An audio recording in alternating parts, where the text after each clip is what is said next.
Hello friends, आज हम बात करेंगे संप्रेषण टॉपिक के अंतर्गत बनने वाले प्रश्नों के बारे में।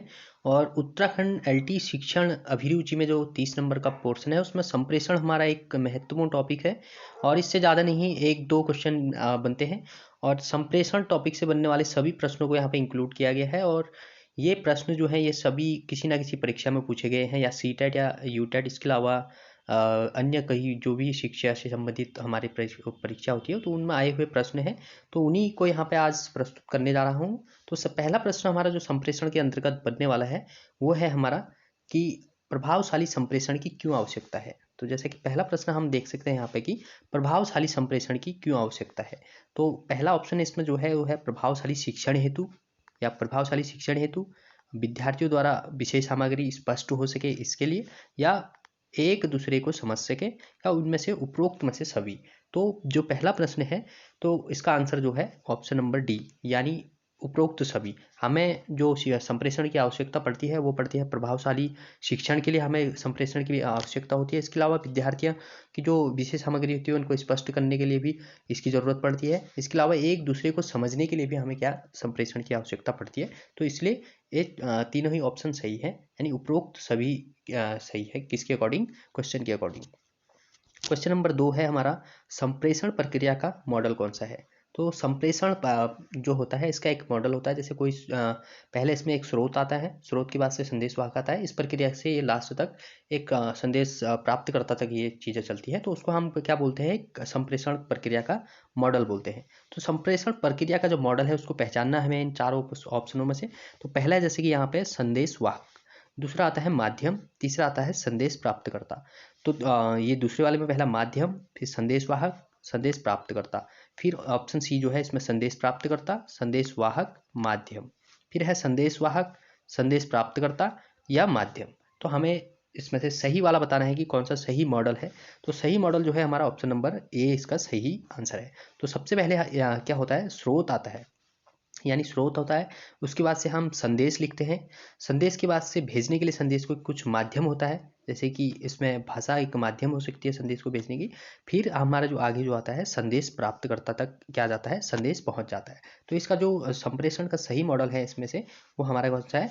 ऑप्शन नंबर ए वाला इसका राइट आंसर है। अगला क्वेश्चन जो संप्रेषण से बनने वाला क्वेश्चन है वो है हमारा, संप्रेषण का सिद्धांत नहीं है, यानी नहीं, जो संप्रेषण का सिद्धांत नहीं है उसको बताना है यहाँ पे।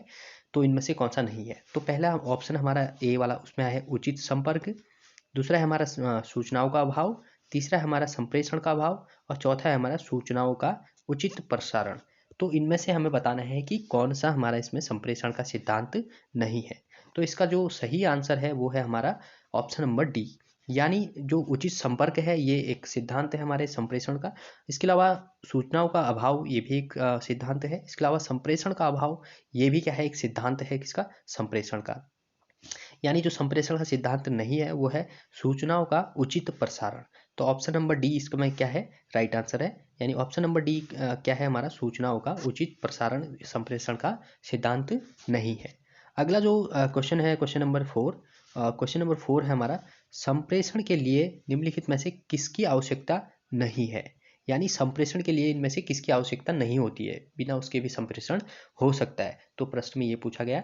तो पहला ऑप्शन है संप्रेषण दाता, दूसरा ऑप्शन है हमारा संप्रेषण ग्राही, और तीसरा है माध्यम, और चौथा है हमारा पाठ्यक्रम। तो इन चारों में से कौन सा इसका संप्रेषण में आवश्यकता नहीं है जिसकी, वो बताना है। तो इसका जो राइट आंसर है वो है पाठ्यक्रम। तो पाठ्यक्रम की आवश्यकता नहीं होती है संप्रेषण के लिए, क्योंकि संप्रेषण जो है औपचारिक और अनौपचारिक दोनों प्रकार का होता है। अब जैसे हम स्कूल संप्रेषण की बात करें, अगर हम कोई टॉपिक से संबंधित बात कर रहे हैं, अगर स्कूल के अंतर्गत बच्चों के और शिक्षक के मध्य कोई संप्रेषण हो रहा है तो वो औपचारिक शिक्षण जो होता है, औपचारिक संप्रेषण जो होता है उसके अंतर्गत आ जाता है। तो उसमें पाठ्यक्रम निर्धारित होता है, लेकिन संप्रेषण बिना पाठ्यक्रम के भी होता है, अनौपचारिक भी होता है। तो इसलिए पाठ्यक्रम जो है इसकी आवश्यकता नहीं होती है, बिना इसके भी संप्रेषण हो सकता है। अगर पाठ्यक्रम नहीं भी होगा तब भी क्या हो सकता है? संप्रेषण हो सकता है। तो संप्रेषण में जो महत्वपूर्ण चीज़ें हैं वो संप्रेषण दाता है, एक संप्रेषण दाता होना जरूरी है। इसके अलावा संप्रेषण ग्राही होना भी जरूरी है, और माध्यम होना भी जरूरी है। पाठ्यक्रम हो ना हो इससे कोई फर्क नहीं पड़ता है, बिना इसके भी क्या हो सकता है? संप्रेषण हो सकता है। तो राइट आंसर कौन सा है? Option number D. अगला क्वेश्चन हमारा पांचवा। पांचवा प्रश्न जो है हमारा इसमें है, संप्रेषण की प्रकृति क्या है, यानी संप्रेषण की प्रकृति बतानी है कि कैसा इसका नेचर होता है। तो उस पर यहाँ पे क्वेश्चन पूछा गया है। तो पहला ऑप्शन है सूचनाएं प्रदान करने की प्रक्रिया, दूसरा है कक्षा कक्ष विचार विमर्श, और तीसरा है इसमें दत्त कार्य करना, और चौथा है नोट्स लेना। तो इसमें हमें बताना है कि क्या संप्रेषण की कौन सी इसमें से प्रकृति है। तो संप्रेषण की प्रकृति जो इसका राइट आंसर है वो है हमारा ऑप्शन नंबर ए, सूचनाएं प्रदान करने की प्रक्रिया। तो संप्रेषण क्या है, सूचना को प्रदान करने की एक प्रक्रिया है, न कि कक्षा कक्ष विचार विमर्श है, ये इसकी प्रकृति नहीं है। इसके अलावा दत्त कार्य करना ये भी इसकी प्रकृति नहीं है, और नोट्स लेना ये भी इसकी प्रकृति नहीं है। जो हमारे संप्रेषण की प्रकृति होती है वो होती है सूचनाएं प्रदान करने की एक प्रक्रिया है कौन, संप्रेषण। तो अगला प्रश्न जो है प्रश्न नंबर 6 है कि श्रेष्ठ संप्रेषण के सिद्धांत हैं। तो श्रेष्ठ संप्रेषण जो होता है उसके कौन से सिद्धांत हैं ये हमें बताना है। तो पहला ऑप्शन है इसमें सूचनाओं को स्पष्टता, और बी वाला है सूचनाओं का प्रसारण, सी वाला है पर्याप्त सूचनाएं, और चौथा है उपरोक्त सभी। तो बताना है इसमें से श्रेष्ठ संप्रेषण के जो है सिद्धांत क्या क्या है। तो ये ऑप्शन नंबर डी इसका राइट आंसर है, यानी ये तीनों ही क्या है, सूचनाओं को स्पष्टता, इसके अलावा सूचनाओं का प्रसारण और पर्याप्त सूचनाएं, ये क्या है, तीनों ही क्या है, श्रेष्ठ संप्रेषण के सिद्धांत हैं। अगला प्रश्न है हमारा कक्षा कक्ष में संप्रेषण के विभिन्न स्वरूप कौन से हैं, यानी कक्षा कक्ष में जब संप्रेषण होता है तो उसमें से कौन सा उसके विभिन्न स्वरूप है। तो यहाँ पे 3 स्वरूप दिए गए हैं, जैसे कि नंबर 1 दिया गया है लिखित संप्रेषण, इसके अलावा नंबर 2 पे दिया गया है मौखिक संप्रेषण, और तीसरा दिया गया है सांकेतिक संप्रेषण, और चौथा ऑप्शन है इसमें से उपरोक्त सभी। तो इसका जो आंसर है या उत्तर है वो है ऑप्शन नंबर डी, यानी कक्षा कक्ष में लिखित संप्रेषण भी होता है, लिख के भी हम संप्रेषण होता है कक्षा में, और मौखिक भी होता है, और इसके अलावा सांकेतिक भी होता है। तो तीनों प्रकार से कक्षा कक्ष में क्या चलता है, संप्रेषण की प्रक्रिया चलती है। ये तीनों ही क्या है, संप्रेषण के स्वरूप है, इसलिए इसका आंसर हो जाएगा उपरोक्त सभी क्या है, ये इसके क्या है, स्वरूप है संप्रेषण के। अगला क्वेश्चन है हमारा क्वेश्चन नंबर 8, और क्वेश्चन नंबर 8 जो है वो है संप्रेषण में आने वाली बाधाओं को उनके सम्मुख उदाहरणों के साथ सुमेलित कीजिए। यानी ये जो एक साइड यहाँ पर बाधाएं दी गई हैं, बाधाओं के प्रकार दिए गए हैं, इधर उदाहरण दिए गए हैं, तो हमें क्या करना है, मैच करने हैं, एक दूसरे से मिलाने हैं। तो पहले है जैसे कि इसमें भौतिक बाधाएं, इसके सामने है पूर्व कार्य स्थिति, और भाषा की बाधाएं जो है इसके आगे पूर्वाग्रह है। अगला है मनोवैज्ञानिक बाधाएं, इसके आगे लिखा है अनावश्यक शब्द, और चौथा है हमारा पृष्ठभूमि की बाधाएं, इसके आगे है हमारा क्या, स्वास्थ्य यानी खराब स्वास्थ्य। तो हमें सही मैच करना है, सही मिलान करना है यहाँ पे। तो सबसे पहले अगर भौतिक बाधाएं की बात करी जाए तो भौतिक बाधाओं से क्या मतलब है, भौतिक रूप से जो हमें दिखाई देती है तो उनको हम क्या बोलते हैं, बाधाएं बोलते हैं, भौतिक बाधाएं बोलते हैं। जो भौतिक रूप में हमें दिखाई देती है, स्पष्ट रूप से हमें दिखाई देती है, तो उसमें देखो भौतिक बाधाओं के अंतर्गत क्या हो जाएगा, हमारा खराब स्वास्थ्य। तो पहला वाला ऑप्शन नंबर डी पे आ जाएगा, यानी अगर हमारा स्वास्थ्य खराब होगा, हम ठीक से बोल नहीं पा रहे हैं, ठीक से चल नहीं पा रहे हैं, ठीक से अपने आंखें नहीं खोल पा रहे हैं, तो उसमें क्या हो जाएगा, एक प्रकार की भौतिक बाधा हो जाएगी, किसमें, संप्रेषण के अंतर्गत। अगला हमारी जो है भाषा बाधाएं। तो भाषा जो बाधाएं हैं, अगर भाषा में हम अनावश्यक शब्दों को अगर हम मिला देंगे, अनावश्यक शब्दों को अगर हम भाषा में जोड़ देंगे, तो वो क्या हो जाएगा, भाषा अगर सही से उसमें अनावश्यक शब्दों को जोड़ दें तो उससे क्या हो जाएगा, हमारे संप्रेषण में बाधा उत्पन्न हो जाएगी। तो अगला जो है सी वाला मनोवैज्ञानिक बाधा है, अगर जो संप्रेषण दाता है उसके अगर मनोवैज्ञानिक बाधाएं, यानी अगर वो मनोवैज्ञानिक रूप से उसका मन में कई अन्य चीज़ें चल रही हैं, चिंता चल रही है, इसके अलावा कोई उसको टेंशन में वो चल रहा है, तो वो भी क्या नहीं कर पाएगा, सही संप्रेषण नहीं कर पाएगा। यानी मनोवैज्ञानिक बाधाएं कौन सी है, पूर्वाग्रह, यानी कोई पूर्वाग्रह, कोई धारणा उसके मन में अगर चल रही है तब भी वो सही से संप्रेषण प्रक्रिया को संपन्न नहीं कर पाएगा। ऑप्शन नंबर डी है पृष्ठभूमि की बाधाएं। अब पृष्ठभूमि की बाधाएं क्या हो जाएंगी, ए बचता है हमारा, तो ए है पूर्व कार्य की स्थिति, तो ये किस पे आ जाएगा, पूर्व कार्य की स्थिति पे। तो ये था हमारा प्रश्न नंबर 8। अगला प्रश्न है प्रश्न नंबर 9, ये है निम्न में से कौन सा संप्रेषण माध्यम है। तो हमें बताना है कि इनमें से कौन सा संप्रेषण माध्यम है, यानी इन चारों में से संप्रेषण का एक माध्यम बताना है हमें कि कौन कौन से इसके माध्यम है। नंबर 1 दिया गया है रेडियो, फिर दिया है टेलीविजन, और फिर दिया गया वीडियो टेप, इसके अलावा उपरोक्त सभी। तो इनमें से इसका जो आंसर है तो बहुत आसान सा क्वेश्चन है, तो इसका ऑप्शन नंबर डी, यानी उपरोक्त सभी ही क्या है, संप्रेषण के क्या है, माध्यम है। रेडियो के माध्यम से भी संप्रेषण होता है, टेलीविजन के माध्यम से भी संप्रेषण होता है, और वीडियो टेप के माध्यम से भी क्या होता है, संप्रेषण होता है। तो इसलिए इसका आंसर जो हो जाएगा उपरोक्त सभी इसका आंसर हो जाएगा। क्वेश्चन नंबर 10 है। क्वेश्चन नंबर 10 हमारा क्या कहता है, ये इसमें पूछा गया है कि व्याख्यान के दौरान संप्रेषण श्रेष्ठ होगा यदि शिक्षक, यानी इसमें पूछा क्या गया है कि व्याख्यान के दौरान संप्रेषण श्रेष्ठ होगा यदि शिक्षक क्या, अब ऑप्शन नंबर ए दिया गया है हमारा, तैयार किए गए टिप्पण यानी नोट्स में से पढ़ाता है, तो इससे संप्रेषण क्या होगा, श्रेष्ठ होगा। फिर दिया गया है टिप्पण यानी नोट्स तैयार करके आता है और उन्हें मार्गदर्शिका के रूप में प्रयोग करता है, क्या इससे संप्रेषण अच्छा होगा। फिर दिया गया है तात्कालिक व्याख्यान प्रस्तुत करता है, क्या इससे संप्रेषण अच्छा होगा। और ऑप्शन नंबर डी है दूसरे क्षेत्रों में से उदाहरण देते हुए तात्कालिक व्याख्यान प्रस्तुत करता है। तो बताना है इसमें से कौन सा इसका सही जवाब है। तो यानी प्रश्न क्या था हमारा, व्याख्यान के दौरान संप्रेषण श्रेष्ठ होगा यदि शिक्षक, यानी व्याख्यान दे रहा है, यदि श्रेष्ठ संप्रेषण कैसे होगा, अगर कोई टीचर व्याख्यान दे रहा है उसके दौरान श्रेष्ठ संप्रेषण कैसे होगा। इन चारों ऑप्शनों में से हमें सही ऑप्शन ढूंढना है, तो इसका ऑप्शन नंबर डी क्या है, सही आंसर है। यानी दूसरे क्षेत्रों में से उदाहरण देते हुए तात्कालिक व्याख्यान प्रस्तुत करता है, यानी कोई शिक्षक अगर कोई टीचर क्लास में पढ़ा रहा है तो वो अन्य क्षेत्रों से क्या कर रहा है, एग्जाम्पल दे के पढ़ा रहा है बच्चों को, उदाहरण दे के अगर समझा रहे हैं बात को, तो वो क्या हो जाएगा, तात्कालिक व्याख्यान में अगर उदाहरणों का इस्तेमाल करता है दूसरे क्षेत्रों से, जो उदाहरण है, जो कोई भी घटना घटी है उसको जोड़ दे रहा है, को रिलेट कर दे रहा है एक दूसरे से, तो वो क्या माना जाएगा, श्रेष्ठ संप्रेषण माना जाएगा। ना कि नोट से तैयार करके पढ़ा रहा है तो वो श्रेष्ठ संप्रेषण नहीं माना जाएगा। तो इसका ऑप्शन नंबर डी क्या है, राइट आंसर है।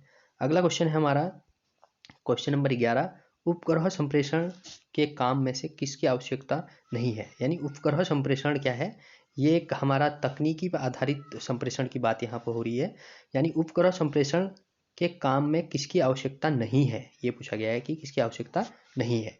तो सबसे पहले इसमें ट्रांसपाउंडर दिया गया है, ए वाला, दूसरा दिया गया है प्रवाहक, और तीसरा दिया गया है संग्राहक, और चौथा दिया गया है रडार। तो इसमें से हमें बताना है कि कौन सा आवश्यक नहीं है। तो अगर हम आवश्यक नहीं है की बात करें तो यहाँ पे जैसे कि इसमें अगर देखें ट्रांसपोंडर की ज़रूरत होती है, प्रवाहक की भी ज़रूरत होती है, संग्राहक की भी ज़रूरत होती है। रडार जो है ये कोई ऑब्जेक्ट को पकड़ने का क्या है, जैसे कि हम रडार का इस्तेमाल किसके लिए करते हैं, आसमान में चलने वाले जहाज़ों के लिए, उनका पता लगाने के लिए, और अन्य कई चीज़ों के लिए हम रडार का इस्तेमाल करते हैं। इसको संप्रेषण के लिए हम इस्तेमाल नहीं करते हैं। तो इसमें जो सही आंसर हो जाएगा ऑप्शन नंबर डी हो जाएगा। यानी किसकी आवश्यकता नहीं होती है संप्रेषण के काम में, रडार की आवश्यकता नहीं होती है। ट्रांसपोंडर होता है, प्रवाहक होता है, संग्राहक होता है। अगला प्रश्न है हमारा प्रश्न नंबर 12, और प्रश्न नंबर 12 है कि आत्म संप्रेषण को कहते हैं, आत्म संप्रेषण, और ये टॉपिक हमारे उसमें क्या है, उत्तराखंड एलटी में ये स्पष्ट रूप से लिखा गया है कि अंतः व्यक्तिक संप्रेषण की बात उसमें करी गई है। अंतः व्यक्तिक संप्रेषण क्या होता है, तो ये हमारे उत्तराखंड एलटी में इसका ये टॉपिक है। तो पहले है कि आत्म संप्रेषण को कहते हैं, आत्म संप्रेषण होता क्या है, अभी हम इस पर थोड़ा बात करेंगे। तो जैसे कि पहला ऑप्शन नंबर ए इसमें दिया गया है संगठनात्मक संप्रेषण, ये होता है, या अपवाह संप्रेषण होता है, इसके अलावा अंतवैयक्तिक संप्रेषण होता है, या अंतःवैयक्तिक संप्रेषण होता है। तो यानी इसका सही आंसर जो है वो है ऑप्शन नंबर डी, अंतःवैयक्तिक संप्रेषण। अब ये कैसे होता है इसको थोड़ा हम यहाँ बात करते हैं। जैसे आत्म संप्रेषण की बात कर रहे हैं, आत्म संप्रेषण क्या है, जो व्यक्ति खुद से ही बात करता है, यानी सुबह उठा उसके मन में कोई विचार आया, खुद से बात करे कि आज दिन में मुझे ये करना है, ये करना है, और ये सारे कामों को निपटाने हैं, तो वो क्या हो जाता है, खुद से बात करना वो आता है अंतः व्यक्तिक संप्रेषण के अंतर्गत। ये आता है कौन, आत्म संप्रेषण, तो उसको हम बोलते हैं अंतः व्यक्तिक संप्रेषण। तो इसका सही जवाब जो है ऑप्शन नंबर डी। अगला प्रश्न है प्रश्न नंबर 13, और प्रश्न नंबर 13 है कि निम्न में से कौन सा तत्व संप्रेषण का तत्व नहीं है, यानी संप्रेषण का तत्व नहीं है, ये बताना है हमें चार ऑप्शनों में से। पहला ऑप्शन है हमारा संप्रेषण माध्यम, और फिर है नंबर 2 संप्रेषण की श्रृंखला, और नंबर सी वाला ऑप्शन है कि संप्रेषण का उद्देश्य, और डी वाला है संप्रेषण का नियोजन। तो इसमें से बताना है कि कौन सा इसका तत्व नहीं है बताना है, यानी जो नहीं है वो बताना है। तो जो इसका सही जवाब है वो है हमारा ऑप्शन नंबर डी, यानी ऑप्शन नंबर डी है हमारा संप्रेषण का नियोजन। यानी संप्रेषण का माध्यम क्या है, संप्रेषण का तत्व है, माध्यम भी एक है, श्रृंखला भी क्या होती है, इसका तत्व होता है संप्रेषण का, और उद्देश्य भी क्या होता है, संप्रेषण का तत्व होता है। यानी अगर हम बिना माध्यम के संप्रेषण नहीं कर सकते हैं, श्रृंखलाबद्ध होता है संप्रेषण, और इसके अलावा कोई उद्देश्य जरूर होता है संप्रेषण का, लेकिन नियोजन यानी प्लानिंग क्या है, संप्रेषण का तत्व नहीं है। तो ऑप्शन नंबर डी इसका सही आंसर हो जाएगा। अगला क्वेश्चन है क्वेश्चन नंबर 14, और क्वेश्चन नंबर 14 है हमारा, शिक्षण अधिगम प्रक्रिया में अशाब्दिक संप्रेषण के तरीके हैं। यानी शिक्षण अधिगम प्रक्रिया में अशाब्दिक संप्रेषण के तरीके हैं, अशाब्दिक संप्रेषण के तरीके बताने हैं। तो ऑप्शन नंबर ए है इसमें मुख्य हाव भाव, और दूसरा है इंटरनेट भाषा, इसके अलावा है इंट्रानेट भाषा, और चौथा है सर्विस प्रोवाइडर। तो बताना है कि अशाब्दिक संप्रेषण के तरीके हैं, यानी एक प्रकार से ये पूछ रहा है कि अशाब्दिक संप्रेषण इसमें से क्या है। तो जो इसका सही आंसर है वो है option number A. Option number A है हमारे मुख के हाव भाव। ये हमारे मुख के हाव भाव क्या है, इसमें किसी भाषा का इस्तेमाल नहीं हो रहा है, तो इसलिए ये क्या हो जाएगा, हमारे मुख के जो हाव भाव हैं या एक्सप्रेशन जो हो रहे हैं, क्लास में अगर टीचर पढ़ा रहा है कोई एक्सप्रेशन, बच्चे उसके आंखों को देख के समझ जा रहे हैं भाई चुप होना है, हमारे सर को क्या आ गया, गुस्सा आ गया, या इसके अलावा टीचर क्या कर रहा है कि जोर से अगर डस्टर मार रहा है और उस पर कोई बच्चे हल्ला कर रहे हैं, तो डेस्क पर अगर वो मार रहा है, डस्टर मार रहा है, तो बच्चे चुप हो जा रहे हैं और आंखें दिखा रहे हैं। इसके अलावा हंस रहा है, तो उस बच्चे हाव भाव देख के समझ जा रहे हैं कि हमारे जो सर है ये कह रहे हैं हमसे, वो आसानी से उसकी चीज़ को समझ ले रहे हैं। तो इसलिए क्या हो जाएगा, हमारा अशाब्दिक संप्रेषण के अंतर्गत आ जाएगा मुख के हाव भाव। तो ऑप्शन नंबर ए इसका राइट आंसर है। क्वेश्चन नंबर 15 है हमारा, निम्नलिखित में से कौन सा संवाद का स्रोत नहीं है। यानी संवाद का स्रोत नहीं है बताना है हमें इसमें से। तो पहला है वक्ता, और दूसरा है संदेश, और तीसरा है हमारा संवाद स्रोत, और चौथा है अनुभव। तो बताना है कि संवाद का स्रोत नहीं है इसमें पूछा गया है। तो इसका अगर देखा जाए तो आंसर जो है ऑप्शन नंबर डी अनुभव इसमें से संवाद का स्रोत नहीं है। वक्ता तो होना जरूरी है संवाद के लिए, संदेश का होना भी जरूरी है, अगर वक्ता बोल रहा है तो कुछ ना कुछ संदेश देना चाह रहा होगा, और संवाद का स्रोत होना भी बहुत जरूरी है, कोई ना कोई टॉपिक या कोई ना कोई प्रकरण उस पर होगा तभी जाके वो संवाद कर पाएगा वक्ता किस पे, किसी टॉपिक पे। तो अनुभव हो ना हो ये जरूरी नहीं है कि इसमें संवाद में अनुभव होना है, जरूरी नहीं है कि संवाद करने के लिए अनुभव होना जरूरी हो। तो इसका ऑप्शन नंबर डी क्या है, राइट आंसर है। अगला प्रश्न है हमारा, कक्षा कक्ष में संप्रेषण का प्रकार है। कक्षा कक्ष में संप्रेषण का प्रकार है, ये बताना है कौन सा प्रकार है इसमें से। ए आता है हमारा शाब्दिक अंतःक्रिया, और बी आता है अशाब्दिक अंतःक्रिया, और सी आता है हमारा ए बी दोनों, और इनमें से कोई नहीं। तो राइट आंसर बताना है कौन सा हमारा राइट आंसर है। तो 16 का जो राइट आंसर है वो है हमारा ऑप्शन नंबर सी, यानी ए और बी दोनों ही है। कक्षा कक्ष में देखो शाब्दिक और अशाब्दिक दोनों प्रकार के संप्रेषण होते हैं। देखो शाब्दिक संप्रेषण भी होता है कक्षा कक्ष में, और अशाब्दिक संप्रेषण भी होता है कक्षा कक्ष में। तो ये चीज़ को ध्यान रखना है, ये दोनों ही संप्रेषण हमारे कक्षा कक्ष के क्या हैं, प्रकार हैं।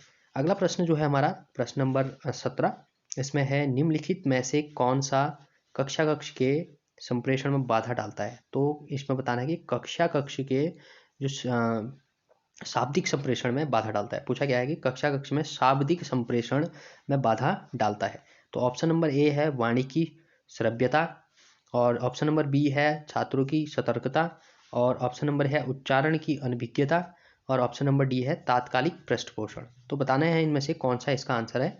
तो जो इसका आंसर, पहले प्रश्न को एक बार और समझ लेते हैं। निम्नलिखित में से कौन सा कक्षा कक्ष के शाब्दिक संप्रेषण में बाधा डालता है, यानी जो कक्षा कक्ष में शाब्दिक संप्रेषण होता है उसमें क्या बाधा डालता है। देखो अगर इसमें इसका सही जवाब अगर देखें तो है हमारा ऑप्शन नंबर सी, उच्चारण की अनभिज्ञता। देखो अगर कोई चीज़ लिखी है तो अगर हम जैसे कि उसका अगर सही उच्चारण नहीं कर पाएंगे तो वो क्या कर देगा, हमारा शाब्दिक संप्रेषण में क्या कर देगा, बाधा डाल देगा। यानी हम अपने शाब्दिक संप्रेषण के, यानी उस भाषा का अगर हम उच्चारण सही से नहीं कर पा रहे हैं, जैसे कि हम अगर हिंदी की बात करें, अगर हिंदी में हम कोई शब्द को, उसका अगर कोई वर्ण का, अगर कोई शब्द का, वर्ण का, कोई वाक्य का अगर हम सही से उच्चारण नहीं कर पा रहे हैं तो वो हमारे शाब्दिक संप्रेषण में क्या कर देगा, बाधा उत्पन्न कर देगा। तो ऑप्शन नंबर डी क्या है हमारा राइट आंसर है। तो ये हमारे 17 क्वेश्चन थे, किससे, संप्रेषण से संबंधित प्रश्न थे, 17 प्रश्न। और ये जो 17 प्रश्न हैं सभी किसी ना किसी एग्जाम में पूछे गए हैं। ये कई सारे क्वेश्चन पेपरों को मिलाकर ये प्रश्न यहाँ पे इकट्ठा किए, उसके बाद से ये मैंने प्रस्तुत करने की कोशिश की। और ये प्रश्न आपको कैसे लगे क्या आप इन प्रश्नों को अच्छे आसानी से कर पाए या आपको इनको करने में थोड़ा मतलब दिक्कत हुई? तो आप कमेंट बॉक्स में ज़रूर लिखें और बताएं कि कैसे लगे आपको ये प्रश्न, और आप लोगों की तैयारी कैसी चल रही है, तो वो भी बताएं। और अगला टॉपिक आप बता सकते हैं कि किस टॉपिक से हम अगला प्रश्नों की सीरीज लाए, क्योंकि मैं सोच रहा हूँ कि अगर जो भी हमारे उत्तराखंड एलटी भर्ती परीक्षा में जो शिक्षण अभिरुचि है 30 नंबर के, उसमें जो भी टॉपिक हैं उन टॉपिकों की हम एमसीक्यूज क्वेश्चन करें, ताकि हम क्या कर सकें, इन क्वेश्चनों को थोड़ा समझ सकें और आसानी से इनका जवाब दे सकें। तो इन टॉपिकों पर मैं सोच रहा हूँ कि एक सीरीज चलाई जाए जिसमें केवल हम एमसीक्यू करें। तो अब ये पहला वीडियो है आज इस शिक्षण अभिरुचि से संबंधित, संप्रेषण से संबंधित। और आगे इसमें अगर आप कहेंगे, आप जो भी टॉपिक कहेंगे उस टॉपिक पे वीडियो आएगी, उस टॉपिक पे प्रश्न आएंगे। तो बताएं आपको कैसा लग रहा है, और अच्छा लग रहा है तो आप अपना फीडबैक दे सकते हैं। एंड वीडियो को देखने के लिए आप सभी का धन्यवाद। Thank you so much for watching this video. मिलेंगे इसके नेक्स्ट पार्ट में।